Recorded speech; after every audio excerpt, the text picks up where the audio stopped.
Hello दोस्तों। आज के इस वीडियो में हम चर्चा करेंगे भारत के राष्ट्रपति की, जिसे भारत की तीनों सेनाओं का सर्वोच्च सेनापति भी कहा जाता है। दोस्तों, इस वीडियो में हम चर्चा करेंगे भारत के राष्ट्रपति के क्या क्या कार्य होते हैं, इनके क्या क्या उपनाम होते हैं, इनके निर्वाचन में कौन कौन शामिल होता है, वह किस प्रकार ये चुने जाते हैं। दोस्तों, राष्ट्रपति से संबंधित सभी बातों को लेकर आज हम चर्चा करेंगे। तो चलिए दोस्तों, शुरू करते हैं। राष्ट्रपति। भारत में संसदीय शासन प्रणाली पाई जाती है। भारत में कार्यपालिका का प्रमुख राष्ट्रपति होता है, लेकिन वास्तविक कार्यपालिका का प्रमुख प्रधानमंत्री व मंत्रिपरिषद होती है। वास्तविक कार्यपालिका शक्ति का प्रयोग मंत्रिपरिषद व प्रधानमंत्री द्वारा किया जाता है। उपनाम। भारत के राष्ट्रपति के क्या क्या उपनाम रखे गए हैं। नाम मात्र का प्रमुख इन्हें कहा जाता है। कार्यपालिका का प्रमुख कहा जाता है। संसदीय शासन का प्रमुख कहा जाता है। देश का प्रथम नागरिक भी इन्हें कहा जाता है। लोकतंत्र का मुखिया। गणतंत्र का प्रमुख। राज्यों का प्रमुख। संविधान का प्रमुख। अनुच्छेद 52। देश में एक राष्ट्रपति होगा। अनुच्छेद 53 के तहत संघ की कार्यपालिका शक्तियां राष्ट्रपति में निहित होती है, जिसका प्रयोग वह स्वयं या अपने अधीनस्थ अधिकारियों के माध्यम से करता है। अनुच्छेद 54 के तहत राष्ट्रपति का निर्वाचन मंडल, अर्थात राष्ट्रपति के निर्वाचन में कौन कौन शामिल होता है। लोकसभा और राज्यसभा के निर्वाचित सदस्य भाग लेते हैं। राज्य की विधानसभा के निर्वाचित सदस्य भाग लेते हैं। दिल्ली व पुदुचेरी की विधानसभा के निर्वाचित सदस्य भाग लेते हैं। दोस्तों, दिल्ली व पुदुचेरी इन दोनों केंद्र शासित प्रदेशों को 17वीं संविधान संशोधन 1992 के तहत यह अधिकार दिया गया था। अनुच्छेद 55 के तहत राष्ट्रपति की निर्वाचन प्रक्रिया, अर्थात राष्ट्रपति का निर्वाचन किस प्रकार किया जाता है। आनुपातिक प्रतिनिधित्व की एकल संक्रमणीय मत पद्धति द्वारा अप्रत्यक्ष रूप से गुप्त मतदान द्वारा निर्वाचित किया जाता है। दोस्तों, इस पद्धति का दूसरा नाम हेयर पद्धति भी है। भारत का राष्ट्रपति निर्वाचित होता है अनुच्छेद 56 के तहत।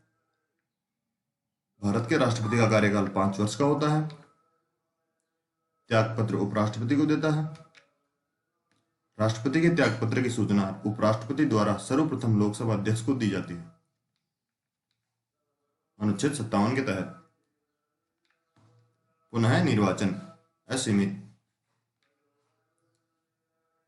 भारत में एक व्यक्ति असीमित बार देश का राष्ट्रपति बन सकता है, वहीं अमेरिका में एक व्यक्ति केवल 2 बार ही देश का राष्ट्रपति बन सकता है।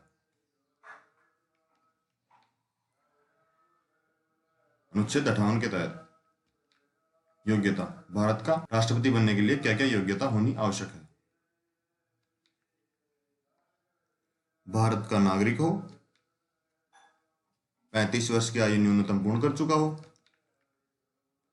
लाभ के पद पर आसीन न हो, लोकसभा का सदस्य बनने की योग्यता रखता हो। दोस्तों, राष्ट्रपति के चुनाव में 50 सदस्य अनुमोदक व 50 सदस्य प्रस्तावक होने चाहिए। इसमें जमानत राशि 15,000 होती है। दोस्तों, 1/6 वेद मतों से कम होने पर जमानत राशि जब्त हो जाती है।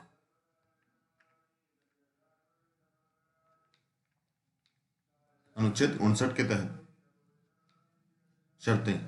क्या क्या शर्तें होती हैं। कोई भी व्यक्ति संसद का सदस्य रहते हुए राष्ट्रपति का पद ग्रहण नहीं कर सकता। पद ग्रहण करने से पहले उसे संसद की सदस्यता से त्यागपत्र देना होता है। राष्ट्रपति का कार्यकाल शपथ ग्रहण करने के दिन से ही माना जाता है। अनुच्छेद 60 शपथ, अर्थात शपथ किसके द्वारा दिलाई जाती है। राष्ट्रपति को सर्वोच्च न्यायालय के मुख्य न्यायाधीश द्वारा संविधान, विधि व कानून के संरक्षण की शपथ दिलाई जाती है।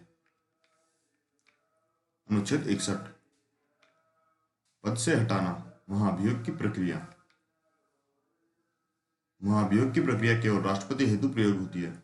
दोस्तों, महाभियोग शब्द का प्रयोग केवल राष्ट्रपति के लिए ही प्रयोग में लिया जाता है।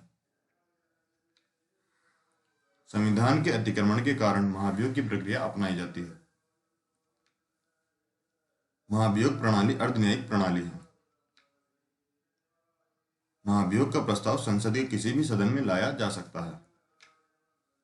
महाभियोग प्रक्रिया में संसद के सभी सदस्य, लोकसभा और राज्यसभा के निर्वाचित व मनोनीत सदस्य भाग लेते हैं।